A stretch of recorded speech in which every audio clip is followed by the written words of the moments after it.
Það var verkefni 4 og við erum sem sagt að opna og loka fyrir þetta síló hérna og þá nota einvirkan strokk, óbeina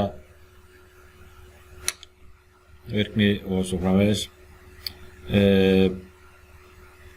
Sumir fyrirmæli og vanalega hér kemur að svolítið merkilegum hlut að það sem sagt verið að lýsa því að við þurfum ekkert alltaf að eiga 3 tveirloka. Við getum líka nota 5 tveirloka sem náttúrulega sjálfum sér virkar svolítið eins og samrofi í rafmagni. Við þurfum ekkert að tengja báða endana, við getum bara nota annan endan. Og þá er þetta gert hérna þannig að það er settur tappi í þann hluta sem maður er ekki að nota, hann er bara stíflaður. Og hér er verið að hér er svona verkefni, hvað er hægt að nota 5 tveirloka í staðinn fyrir þetta. Þið getur pælt í því. Og hér er myndin sem á að gera, það er að klára og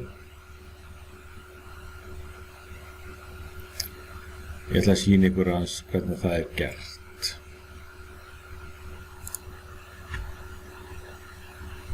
Teikningin sjálfsög tilbúin því að ég sjálfsög að gera efnislista og virknilýsingu. Og þetta er með að setja tappan í hérna, það er þetta að tvísmella hérna á all úttökin hérna, sjáið þið. Þá getur maður valið, setja hljóðdeyfu á endan, svona útblástur að hins eginn, en í okkar tilfelli þá setjum við bara þetta T, þá kemur svona tappi í. Við getum breytt þessum hérna útblástus hlutum hérna, að það sé hljóðdeyfir á endanum.